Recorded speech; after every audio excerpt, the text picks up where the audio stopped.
Salve povo, aqui é o Zelota, de volta neste primeiro vídeo de 2023 com um dos personagens que eu acho os mais interessantes da reta final do Império Romano, o Ricímero, o grande bárbaro que se torna o comandante do exército romano e o verdadeiro mestre dos fantoches, né? O cara que da época dos imperadores sombrios, ele colocava e tirava quem ele queria do trono do Império Romano do Ocidente.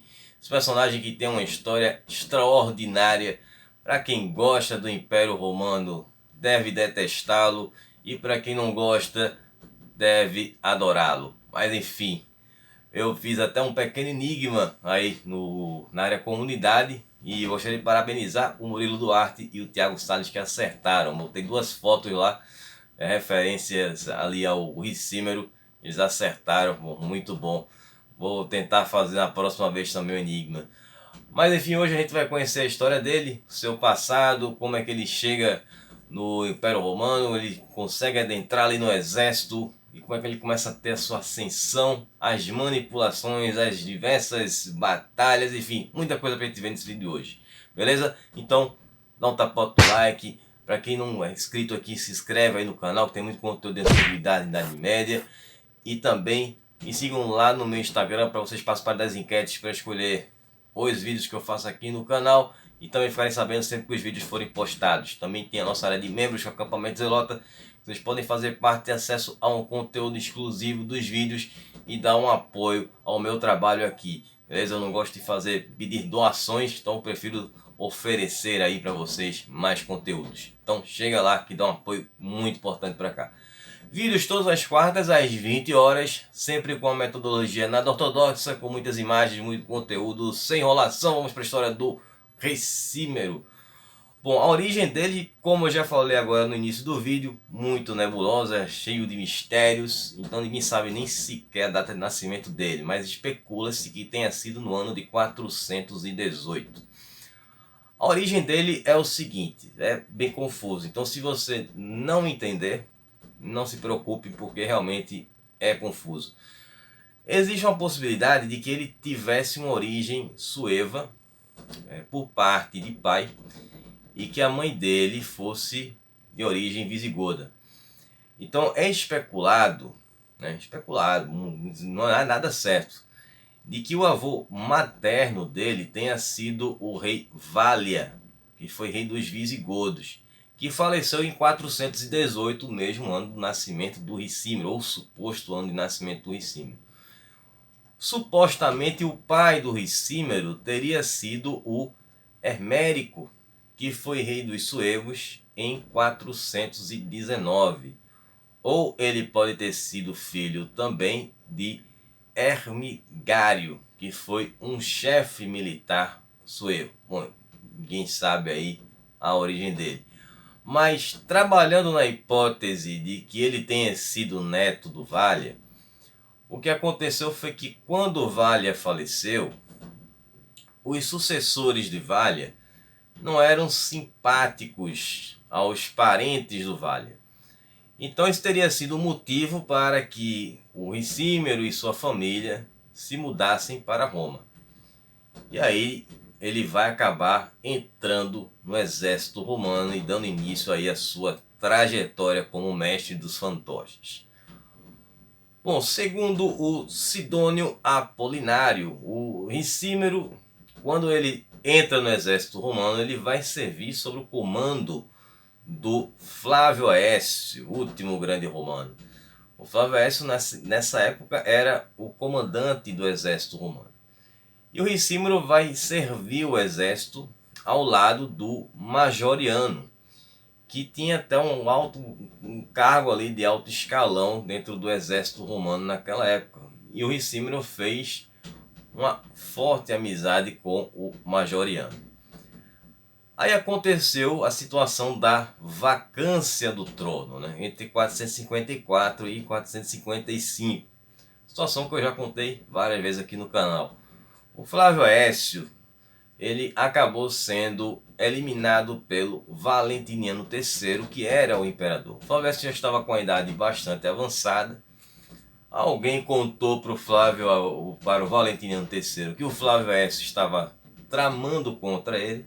Então ele, bem mais jovem e forte, pegou sua espada e atacou o Flávio Aécio, que acabou falecendo. E pouco tempo depois, o próprio Valentiniano III acabou sendo eliminado pelos antigos guarda-costas do Flávio Aécio, que inclusive eram hunos. E aí o trono ficou vago. E quem arquitetou toda essa trama foi o Petrônio Máximo, que era um senador romano, almejava o trono e tinha também uma interessantíssima história de vingança por trás. Eu vou até deixar o card aqui para vocês darem uma conferida no vídeo do Petrônio Máximo, porque pega um resumo dessa história do Valentiniano III e do Flávio Aécio também, beleza? Bom, então o Petrônio Máximo se tornou imperador romano, mas teve uma passagem muito rápida como imperador, porque ele acaba se casando com parte da vingança com a esposa do Valentiniano III. Não me recordo agora o nome dela, isso não está no roteiro, mas eu acho que era Gália Placídia. Enfim, depois vocês podem confirmar aí, colocando nos comentários. E ela acaba mandando uma carta para justamente quem? O Genserico, né, o rei dos vândalos, convidando para fazer um saque lá em Roma, em 455, e conta todos os detalhes. O exército estava enfraquecido, tal, não tinha ninguém no comando. E aí o Genserico vai lá e faz aquela festa, né, não só fazendo o saque, mas como também fazendo alguns reféns. E durante o saque, o Petrônio Máximo, inclusive foi o último imperador romano a ter um busto, nem os bizantinos tiveram, possivelmente feito antes de se tornar imperador, já que ele era um cara rico. E aí, enquanto ele estava fugindo, disfarçado, reconheceram ele, né? A própria população foi lá e deu um fim na vida do Petrônio Máximo, né? Foi muita pancadaria, bom, mas enfim. E aí, aproveitando-se de toda essa situação, o rei visigodo Teodorico II viu uma oportunidade de ouro. Ele fez uma proposta para Ávito. Ávito ele era o comandante das tropas romanas lá na Gália. Então o que é que ele negociou com Ávito? Os visigodos estavam lá na Gália e a proposta era os visigodos colocarem ele no trono em Roma, em troca de que ele concedesse terras para os visigodos lá na Espanha, que naquele momento estava sendo ocupado ali pelos suevos. E aí o negócio acaba sendo acertado, e aí chega o Ávito lá em Roma, sendo acompanhado pelos visigodos, e ele acaba chegando em Roma sendo nomeado como o novo imperador romano. E como parte do acordo, o Ávito ele coloca o Remistus como o novo mestre do exército romano, o novo comandante do exército romano, para o lugar do falecido e o saudoso Flávio Aécio. E o Remistus era visigodo. Então, vejam aí como foi o esquema. E aí ele fica como o novo imperador. O Majoriano, ele acaba apoiando o Ávito, mas com uma certa relutância. O cara chega aqui, o Majoriano, lembrando, era romano. O Ávito chega aqui, o Ávito também era romano, mas enfim, chega com esse apoio dos visigodos, ele sentiu que tinha uma coisa estranha naquela história. E aí o novo imperador, ele pega o Ricímero e acaba colocando ele no cargo de Conde do Império, que era um importante cargo ali militar de Roma, já na reta final do Império Romano. Que na época o Império Romano, reduzido ali, né, simplesmente a Península Itálica, uma parte ali do sul da Gália, um pedaço na Espanha, enfim, sabem que essa época já estava muito feia a situação. E ao Ricímero ele acaba formando um exército com vários bárbaros, e que eram germânicos, e forma ali uma marinha também com alguns mercenários. E aí em 456 o Ricímero ele consegue duas importantes vitórias justamente contra os vândalos, que vinham atacando bastante o território da Itália. E foram vitórias nas batalhas de Agrigento e na batalha de Córcega, né, nesse ano de 456. Após essas vitórias no Mediterrâneo, o Ávito percebeu que Ricimer era um cara que tinha muito potencial. Então ele pega e o promove para o cargo de comandante de campo do Império Ocidental, na Itália, que era o segundo posto mais alto para um general no romano lá do Ocidente. Então ele ficava abaixo apenas do Remistus, ali na hierarquia do exército romano. Aí o Ricímero, aproveitando dessa nova posição que ele estava, olha só que traíra, ele conspira junto com o Majoriano, que era meio pé atrás com o Ávito, para derrubar o Ávito. Porque o Ávito tinha se tornado imperador romano do Ocidente, mas ele não foi reconhecido pelo imperador romano do Oriente, que na época era o Marciano. Isso era um problema, porque apesar de serem impérios independentes, o Império Romano do Ocidente era completamente dependente do Império Romano do Oriente, que estava pleno, inteiro e em grande momento. E aí o que aconteceu? Os dois colegas de caserna, eles convenceram o Senado a fazer uma expedição militar contra o Ávito, que estava lá em Ravenna, né, que foi ali a última capital do Império Romano do Ocidente. É uma cidade que, diferente de Roma, lá era mais isolada, tinha uma região, era uma região pantanosa, o acesso não era tão fácil quanto em Roma. Aqui Roma tinha as muralhas que protegiam e tal, mas enfim, em Ravenna tinha umas barreiras naturais, né? Aí o Ricímero e o Majoriano comandaram o exército romano, formado ali pelos bárbaros e os mercenários, contra o exército imperial que estava sendo comandado pelo Remistus, que era o comandante do exército romano. E aí a dupla de conspiradores derrotaram ali o Remistus no dia 7 de setembro de 456 lá em Ravenna, e logo depois executaram o visigodo. Aí o Ávito, ele conseguiu fugir voltando para a Gália. Só que ele, ao invés de deixar para lá, né, ele queria o trono, ele queria se manter lá, queria vingança. Então ele buscou apoio das tropas romanas estacionadas na Gália, que tinham servido a ele quando ele foi o general por lá. E também ele pegou mais alguns aliados visigodos, né? Rolou aquela troca de favores. E mais alguns gauleses que se interessaram a vir como mercenários para esse combate. E aí ele retorna para a Itália e acaba sendo derrotado pelo Ricímero um mês depois, em 16 de outubro, lá na cidade de Piacenza. O Ávito foi capturado e depois ele é forçado a abdicar ao trono e assumir a posição de bispo de Piacenza. Você torna-se bispo, fica fora de qualquer possibilidade de voltar ao trono. Só que para o Ricímero aquilo ali ainda poderia ser uma ameaça, então por garantia corta a cabeça. Então executaram o Ávito. E aí o trono do Ocidente estava novamente vago. E o novo imperador do Império Romano do Oriente, que era o Leão I, ele, não conhecia bem o Ricímero. Vai fazer uma proposta bem polêmica. Ele dá o título de patrício para o Ricímero e cogitou colocá-lo como um vice-imperador regente. E aí a situação era a seguinte.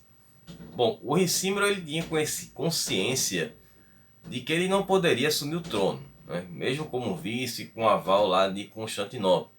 Porque, além dele ser bárbaro, apesar de ter recentemente recebido o título de patrício, ele também era um cristão ariano, né? Que era uma versão do cristianismo, né?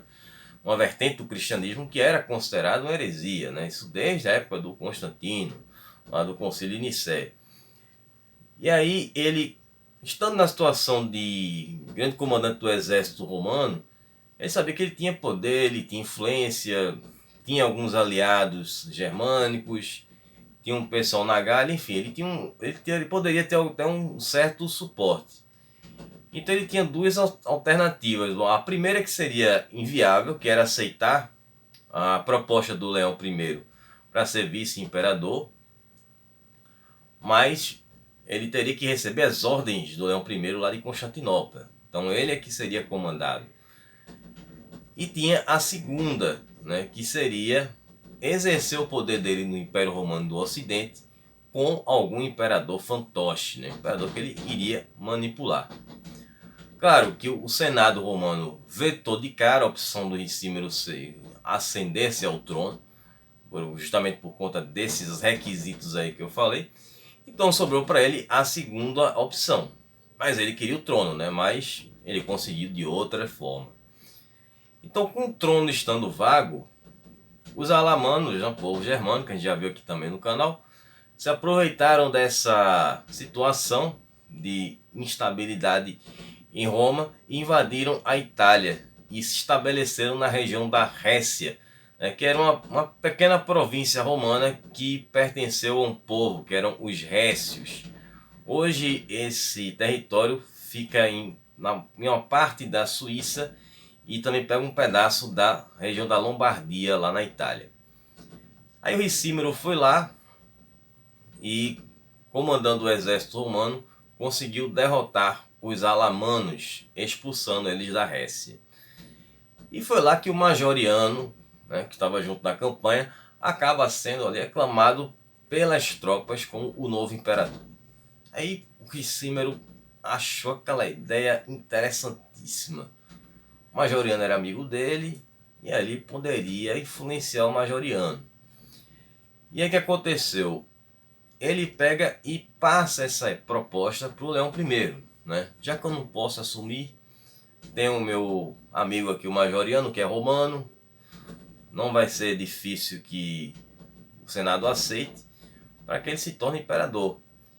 E aí o Majoriano acaba sendo coroado como novo imperador, tendo o aval do Leão I em 1º de abril de 457. Bom, o Ricímero, ele esperava que ele pudesse controlar o Majoriano. Só que o novo imperador começou a se demonstrar um cara muito capaz e foi se distanciando do Ricímero. Claro que o Ricímero não gostou nada disso. Aí o Majoriano foi lá, fez campanhas para a reconquista da Gália.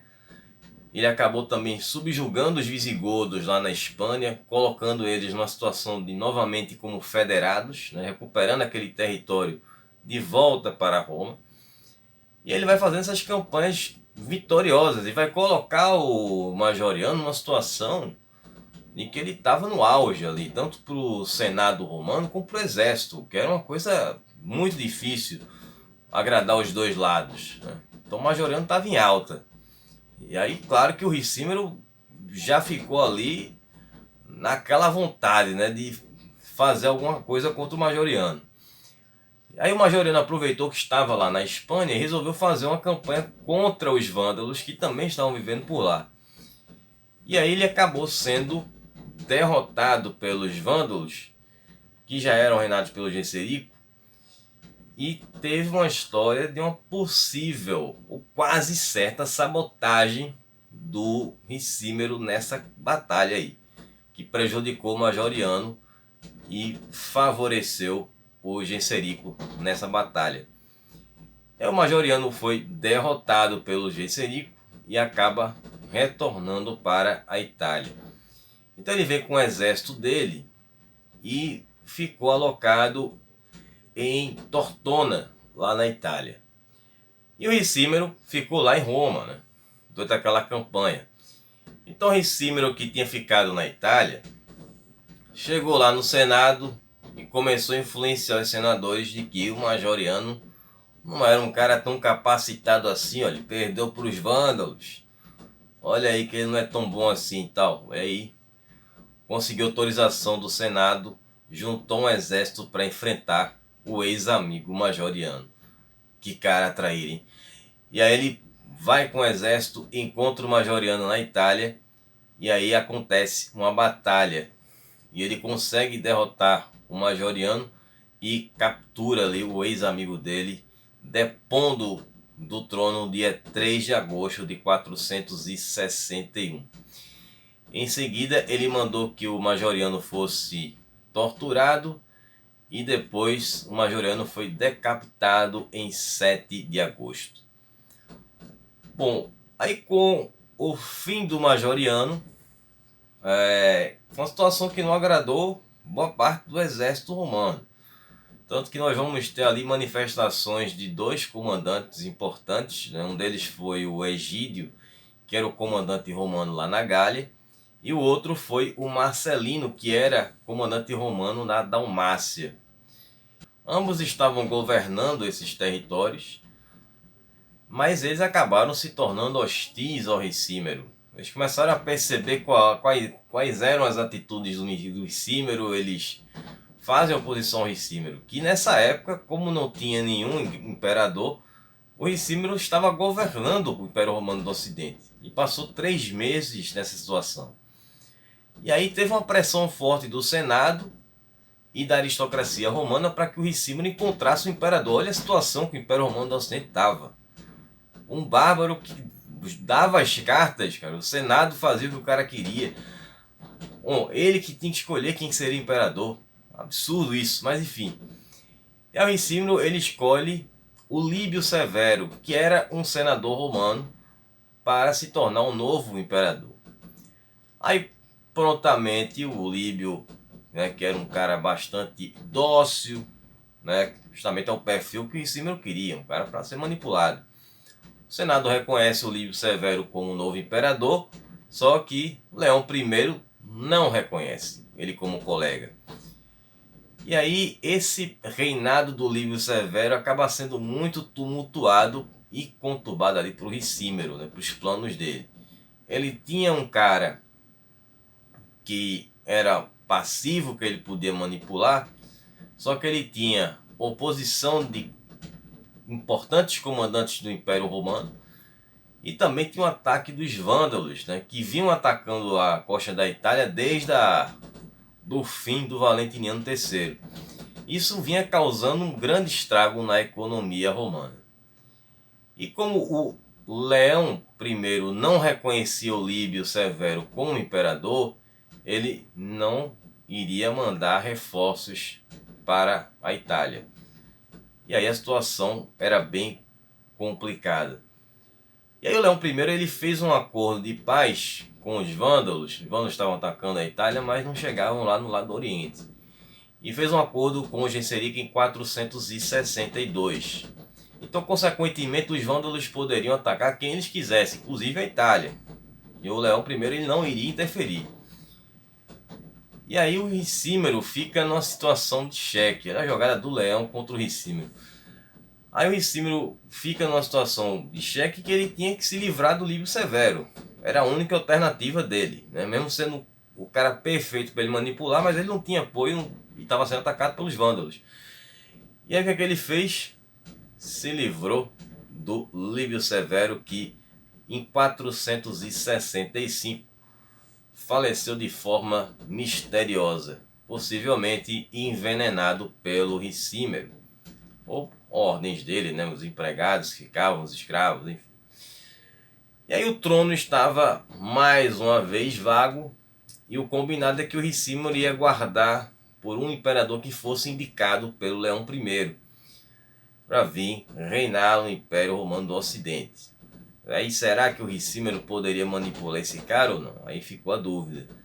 E aí ficou um tempo longo até que esse novo imperador fosse indicado pelo Leão I. E o rei Címero ficou governando Roma por 18 meses. Então, com essa vacância do trono, o Genserico, né, voltando ali, o Genserico estava com reféns que ele tinha feito no saque em 455, como eu falei mais ali no começo do vídeo. Então ele tinha uma carta na manga, né? Entre esses reféns, além de ter levado a família real, né, que teria sido no caso a esposa e as filhas do Valentiniano III, ele levou alguns senadores também. E entre os senadores estava o Olíbrio, que ele fez uma aliança, né? O Genserico pensava em utilizar o Olíbrio para colocá-lo como imperador de Roma. Veja só o interesse dos bárbaros. Bom, o Olíbrio, ele, por intermédio do Genserico, acaba se casando com a Placídia, que era a filha mais velha do Valentiniano III. Já a outra filha do Valentiniano III, que era Eudóxia, ela se casou com o Unerico, que era filho do Genserico, príncipe ali dos Vândalos.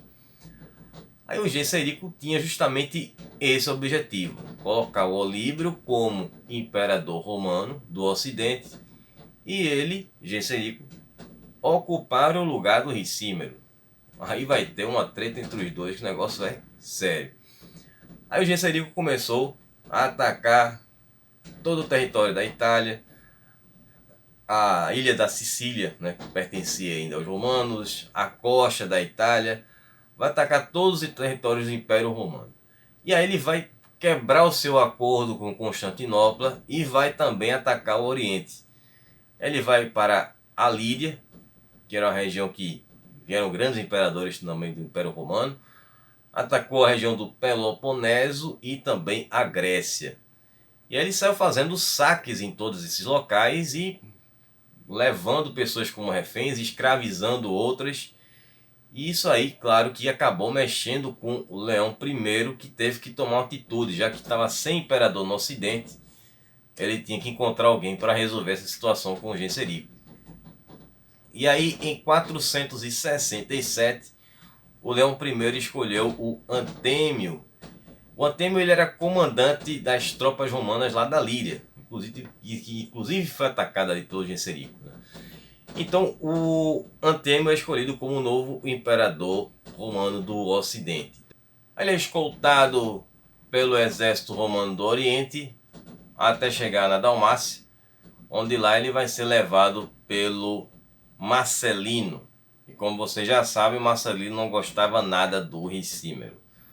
O Antêmio tinha a missão de assegurar o trono romano e combater os vândalos que estavam lá no norte da África. Bom, essa nomeação do Antêmio acabou não sendo bem vista pelo Ricímero, porque iria prejudicar os planos dele.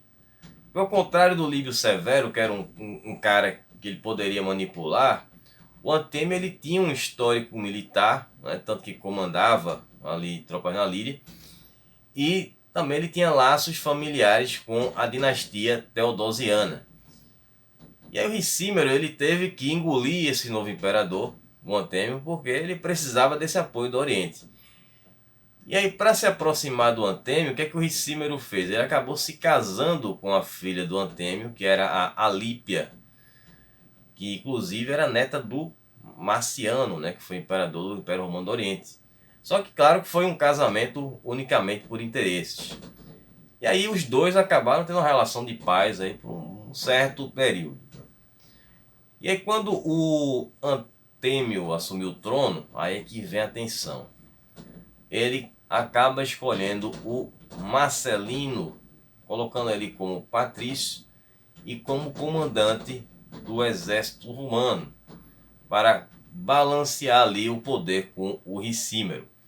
Porque era o seguinte, no Oriente era comum ter dois comandantes do exército, e não um único comandante como acontecia no Ocidente. O Leão I via essa forma de você ter dois comandantes como melhor para evitar problemas de uma usurpação ou casos como esse do Ricímero. E você tendo dois, se um se voltasse contra o imperador, você tinha um outro para defender a coroa. Então o Antêmio tentou utilizar esse mesmo sistema do Império Romano do Oriente no Ocidente. Então os dois teriam o mesmo poder. E aí quando chegou no ano de 461, o Leão I organizou uma ofensiva, unificando ali os exércitos, tanto do Ocidente quanto do Oriente, para acabar de uma vez por todas com o problema que era os vândalos lá no norte da África. Bom, o plano era quase perfeito, o problema foram algumas escolhas. Bom, A primeira escolha foi para comandar essa campanha foi o comandante das tropas romanas da Trácia, que era o Basílisco. Quem viu o vídeo do Genserico deve estar lembrando e rindo aí. Bom, o Basílisco também era cunhado do Leão I. Ficou responsável pelas tropas do Oriente, que era o exército mais estruturado, tinha os melhores barcos. Já o Marcelino, ele comandou as tropas do Ocidente, e uma terceira frente seria comandada pelo Heráclio de Edessa, que era um conde militar do Império Romano do Oriente lá no Egito. Bom, o plano era o seguinte: o Basílisco ele ia comandar o exército principal, contava com 1000 navios e ele atracaria perto de Cartago. E depois ele iria se juntar ao Heráclio, que estava atracando lá na Tripolitânia, que era a região de Trípoli, na África. Já o Marcelino ele iria proteger as ilhas da Sicília e da Sardenha. E depois ele navegaria para Cartago, onde os três se encontrariam para enfrentar os vândalos. Bom, é que aconteceu, o Ricímero, onde é que estava o Ricímero? Vocês devem estar pensando, bom, ele foi junto com o Marcelino, como um comandado dele, né? Será que ele gostou disso? E aí o que aconteceu foi que o mestre dos fantoches, né, estava tendo ali uns comportamento muito suspeito, e o que ele estava demonstrando é que ele queria que aquele plano falhasse. E aí o que aconteceu foi que o Basílisco cometeu aquele erro ridículo e fatídico que resultou na Batalha de Campo Bom, né, que resultou ali na destruição de toda a frota romana do Oriente. Tem os detalhes dessa batalha no vídeo do Genserico, vou colocar o card aqui para vocês depois darem uma conferida. E o Marcelino foi eliminado pelos próprios soldados dele lá na Sicília, muito possivelmente instigados por quem? Pelo Ricímero, né? Bom, aí essa fracassada missão levou os dois impérios à falência, né? O Império Romano do Oriente praticamente faliu, porque investiu muito alto, né? O primeiro investiu muito nessa campanha. E o Romano do Ocidente, vocês sabem, né? Estava já falido há muito tempo. E aí também, claro, teve uma redução significativa aí dos dois exércitos. Bom, então com esse exército enfraquecido, os visigodos voltaram à sua campanha de expansão, foram pelo Ocidente e os vândalos voltaram a atacar a Itália. Aí com Marcelino fora da jogada, o Ricímero volta a ser o único comandante do Império Romano do Ocidente. E o Marcelino era favorito do Antêmio.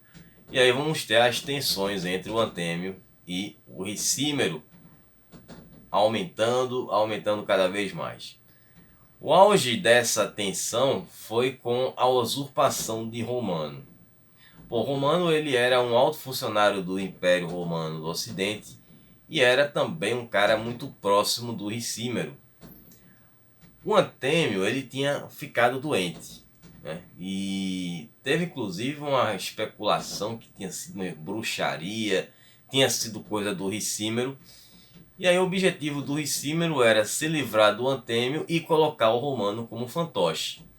Só que aí o Antêmio se recuperou dessa doença e identificou que o Romano era um usurpador e o condenou à traição, né? Isso aconteceu com o Romano sendo executado em 470. E aí o que era tenso ficou ainda mais entre o Antêmio e o Ricímero. E aí o Ricímero fez o que? Ele se mandou para o norte da Itália, foi lá para a cidade de Mediolano, que é a atual cidade de Milão, lá na Itália, e levou boa parte do exército com ele. Bom, então as coisas estavam tão tensas que o Epifânio de Pávia, né, que era o bispo de Mediolano, tentou apaziguar a situação para assim, evitar uma guerra civil, mas foi inevitável, acabou estourando em 472.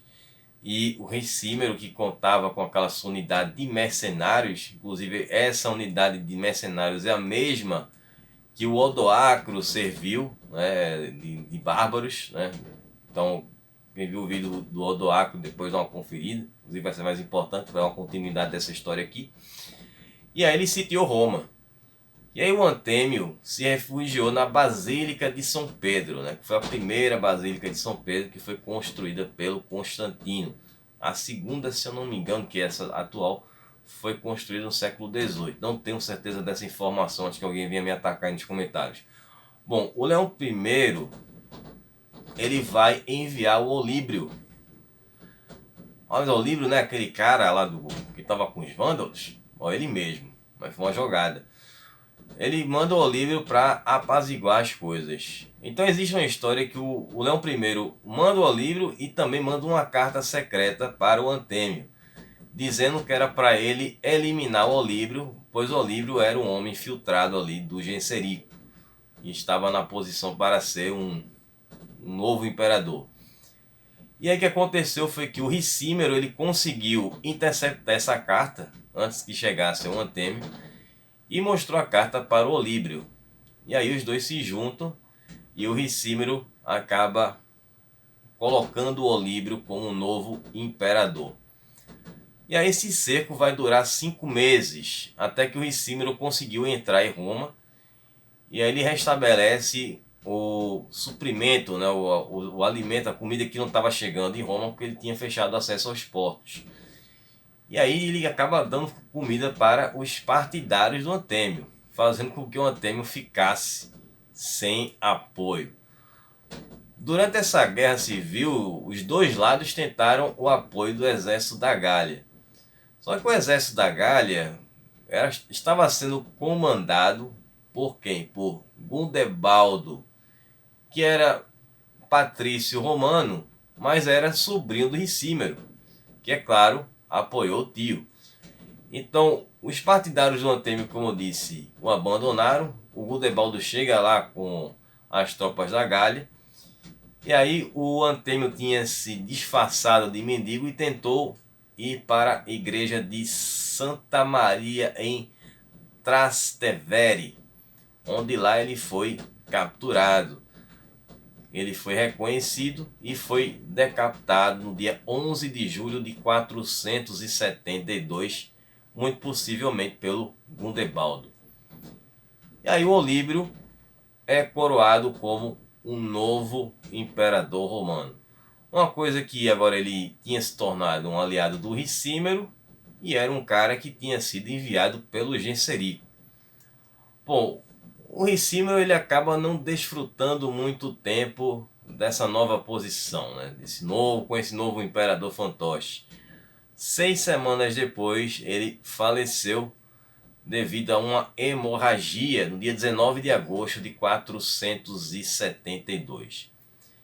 O título dele de patrício e de comandante do exército romano passaram para o seu sobrinho Gundebaldo, que agora seria o novo comandante ali, né? O novo comandante das marionetes, né?